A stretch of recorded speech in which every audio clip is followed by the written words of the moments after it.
semuanya, Assalamualaikum warahmatullahi wabarakatuh. Saya Asto, selamat datang di Semut Buku. Di video kali ini, saya mau sharing sebuah novel karya Kazuo Ishiguro, teman-teman. Dia ini adalah seorang penerima Nobel di bidang sastra tahun 2017. Judul bukunya adalah Clara and the Sun. Jadi kadang kita ketemu karya yang sifatnya itu kayak minuman teh yang pekat ya teman-teman, yang ninggalin aftertaste setelah kita minum. Nah, buku ini menurut saya juga begitu. Jadi setelah kita selesai baca, ada pesan yang nempel tapi dia itu masih samar. Terus seiring berjalannya waktu dan kita flashback lagi alur yang kita baca, maka pesan itu semakin menguat sampai akhirnya kita menyadari sesuatu yang nggak kita sadari sebelumnya. Nah, jadi secara umum buku ini itu bercerita tentang sebuah dunia yang somehow itu kayak dunia kita di masa depan, teman-teman. Dimana penguasaan manusia atas teknologi itu udah semakin maju ya. Manusia misalnya udah bisa bikin drone yang kayak burung, terus juga udah bisa melakukan rekayasa genetika ke anak-anak untuk ningkatin potensi intelektual mereka. Terus juga udah bisa nyiptain robot dengan kecerdasan buatan, yang dia itu berwujud, bergerak, dan bisa belajar dan berpikir layaknya manusia gitu. Nah, Clara, sang tokoh utama dalam buku ini, adalah salah satu robot yang kayak gitu, teman-teman. Yang dalam buku ini itu disebut dengan AF atau Artificial Friend. Jadi AF ini didesain untuk menjadi teman atau companion dari anak-anak yang berusia remaja gitu. Nah, oleh karena itu si AF ini disetting beda-beda untuk setiap unit sehingga masing-masing AF itu punya perilaku atau kemampuan yang unik. Nah, si Clara itu dalam hal ini kelebihannya adalah dia punya kemampuan untuk melakukan observasi, kemudian membangun deduksi dari hal-hal yang dia observasi itu, teman-teman. Nah, di bab awal diceritain tuh gimana kehidupannya dalam tanda kutip si Clara sewaktu dia masih ada di toko atau semacam showroom gitulah, teman-teman, bersama dengan para AF lainnya. Nah, di bagian inilah kita itu diperkenalkan dengan konsep AF, apa aja fitur mereka, apa aja yang bisa mereka lakukan dan semacamnya. Kayak misalnya bahwa para AF ini ternyata bertenaga matahari, teman-teman. Jadi kalau mereka itu berhari-hari ada di tempat yang gelap, maka level energi mereka itu bisa turun dan akhirnya berhenti beroperasi. Nah, para AF ini akan terus ada di toko sampai ada anak atau keluarga yang bersedia membeli atau mengadopsi mereka gitu. Nah, lalu di bab berikutnya diceritain pertemuan antara si Clara dan Josie, seorang anak remaja yang dia itu menderita suatu penyakit, tapi nggak diceritain penyakitnya apa. Terus singkat cerita, akhirnya Clara pun diadopsi oleh Josie dan menjadi temannya. Kemudian cerita beralih ke rumahnya si Josie. Di sana, Clara mulai berinteraksi dengan banyak orang, dengan ibunya Josie, dengan teman-temannya Josie, dengan asisten rumah tangganya, dan seterusnya.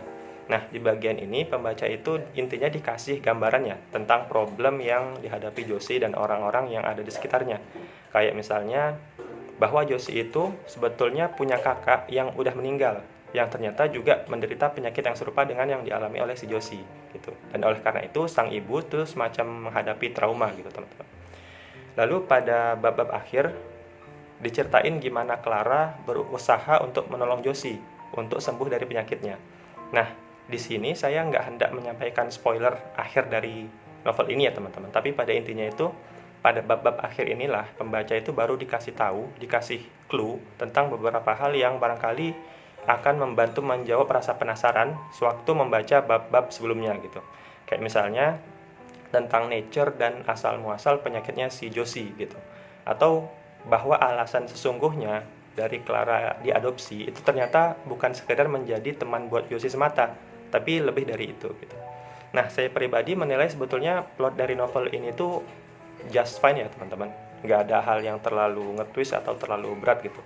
Bahkan mungkin dari awal sampai 3/4 isi buku relatif datar aja alurnya.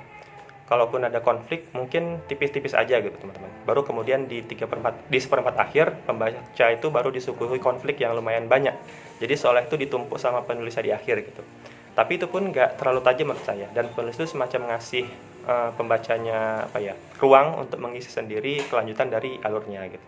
Jadi kok seandainya teman-teman berekspektasi untuk dapat plot yang seru, yang intens gitu ya, atau berekspektasi untuk ketemu karakter yang inspiratif, yang menggugah, kayaknya novel ini bukan tempatnya gitu ya.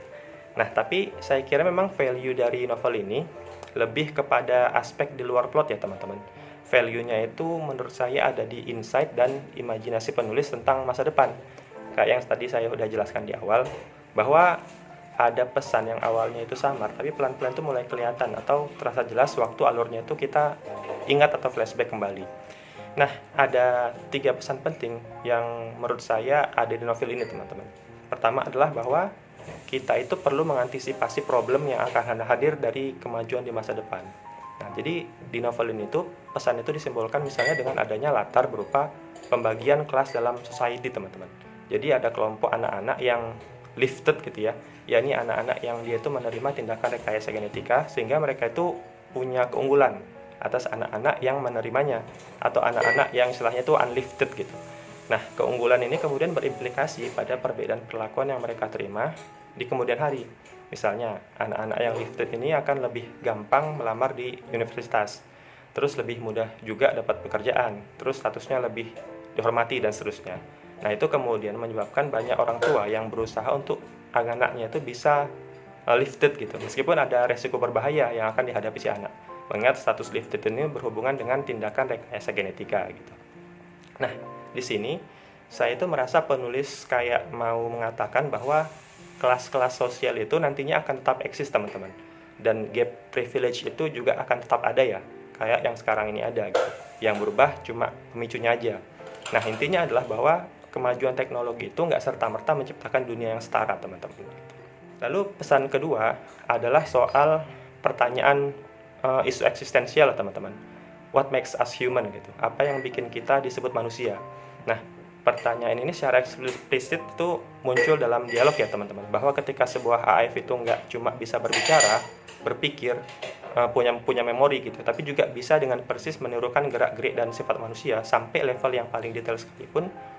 Lantas apa yang bikin mereka itu tetap berbeda dengan kita gitu? Nah, jadi melalui tokoh Clara di novel ini, penulis itu sebenarnya menunjukkan pandangannya ya, bahwa meskipun suatu saat nanti robot itu bisa melakukan semua hal yang bisa dilakukan oleh manusia, manusia itu tetap nggak akan sepenuhnya tergantikan, teman-teman.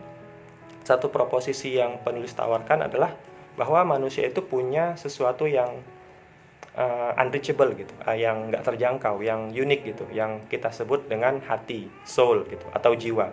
Sesuatu yang membuat manusia itu bisa punya perasaan, bisa punya emosi, bisa punya kemampuan untuk mencintai dan dicintai gitu. Sesuatu yang menurut penulis itu nggak akan bisa dilakukan oleh robot secerdas apapun. Robot itu kelak akan mungkin bisa menunjukkan sikap yang seolah-olah itu mencintai ya.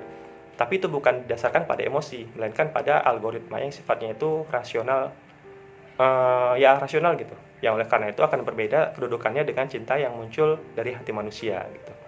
Lalu yang terakhir, pesan ketiga dan menurut saya ini cukup menarik ya, teman-teman, adalah bahwa di dunia yang sainsnya udah sedemikian maju sekalipun, kita akan tetap punya naluri untuk condong ke suatu deity atau sosok yang bisa memenuhi kebutuhan kita atas hal-hal yang sifatnya itu transenden gitu. Atau dalam bahasa yang lebih sederhana, barangkali nggak peduli mau semaju apapun dunia, kita tetap butuh Tuhan, teman-teman. Dan bertuhan itu somehow adalah sesuatu yang logis gitu. Nah, pesan semacam ini tuh disimbolkan dengan tokoh Clara yang dalam tanda kutip menyembah atau berdoa kepada matahari, teman-teman. Nah, ini unik ya, karena pertama, Clara itu adalah robot gitu. Terus kedua adalah karena Clara itu diceritain punya kemampuan yang istimewa dalam hal observasi dan membangun deduksi dari hal-hal yang diamati. Tapi dua hal itu ternyata nggak menghalanginya untuk menyimpulkan bahwa matahari adalah sesuatu yang bisa memberikan pertolongan. Nah, di buku ini, di novel ini, ada alasan kenapa Clara menganggap matahari itu istimewa ya. Pertama adalah karena matahari itu merupakan sumber kehidupan buat diri si Clara gitu, sebagai sumber energi yang tanpa sinar matahari lama-lama dia akan mati. Terus matahari juga menurutnya akan mempengaruhi dunia di sekelilingnya gitu. Perilaku orang itu akan berbeda ketika matahari ada dan ketika matahari nggak ada gitu, ketika siang dan ketika malam. Terus Clara juga pernah menyaksikan gimana sinar matahari itu bisa ngasih kehidupan buat orang yang menurut persepsi Clara itu sempat mati, teman-teman. Nah, ketika kita membaca gimana Clara membangun deduksi dari hal-hal yang semacam itu dalam novel ini, barangkali awalnya kita akan merasa Clara itu akan naif ya, teman-teman. Tapi ketika kita mempertimbangkan detail cerita bahwa Clara itu sebetulnya hanya menyerap informasi sebatas dari apa yang diamati, maka deduksi itu sebenarnya logis. Jadi di sini penulis itu semacam mau menyampaikan bahwa terlepas dari cerita Clara yang menyembah matahari, pemahaman kita atas entitas yang transenden itu sesungguhnya merupakan hasil objektif ya dari observasi kita terhadap dunia di sekeliling kita, teman-teman. Nah, saya kira ini sedikit inline ya dengan konsep beragama, bahwa eksistensi Tuhan itu sesungguhnya bisa dideduksi gitu, bisa dinalar atau bisa dirunut alur logikanya. Kalau di Islam sendiri ini mengingatkan kita dengan cerita Nabi Ibrahim alaihissalam ya teman-teman, yang ia itu mengamati bulan, mengamati matahari dan bintang-bintang untuk menemukan sosok Tuhan yang layak disembah. Terus selain itu kita kalau perhatikan juga ada sangat banyak ayat-ayat dalam Al-Quran yang mempersilahkan umatnya untuk mengamati berbagai hal di alam raya gitu, untuk semakin membuat yakin dengan keberadaan dan kemahakuasaan Allah gitu. Nah, kembali ke soal buku, terkait dengan penulisannya sendiri saya nggak menemukan ada problem ya teman-teman. Jadi penceritaannya itu simple, nggak ada hal yang terlalu puitis dan nggak banyak metafor juga gitu. Malah untuk ukuran novel menurut saya ini termasuk yang bahasanya terlalu straightforward ya teman-teman, lempeng aja gitu. Terus selain itu seluruh penceritaannya itu juga dia pakai sudut pandang Clara sebagai orang pertama. Jadi kita nggak akan dikasih tahu perspektif tokoh lainnya selain dari yang ada di persepsinya si Clara. Terus yang juga unik di sini adalah cara penulis menampilkan tokoh Clara sebagai robot gitu, yang beda cara kerjanya dengan manusia. Misalnya cara Clara melihat dunia itu digambarkan bahwa dia itu nggak melihat suatu citra yang utuh gitu, melainkan beberapa citra yang tersegmentasi. Ya kira-kira kayak mata serangga gitulah teman-teman. Terus selain itu, Clara juga ditampilkan nggak punya emosi. Jadi ada cukup banyak bagian ya di novel ini, bagian cerita di mana Clara itu mendapatkan perlakuan yang nggak menyenangkan. Yang sebenarnya kalau pakai ukuran kita itu amat wajar kalau memancing emosi, baik itu emosi marah atau sedih gitu. Tapi Clara itu selalu merespon semuanya dengan proper, dan dia itu selalu bisa mendinginkan atau mencairkan suasana. Jadi saya berandai-andai kalau sosok Clara itu beneran ada dan dia jadi CS atau jadi customer service, maka semua customernya pasti happy gitu. Jadi overall buku ini saya kira cukup oke teman-teman. Ada cukup banyak isu kekinian yang diangkat.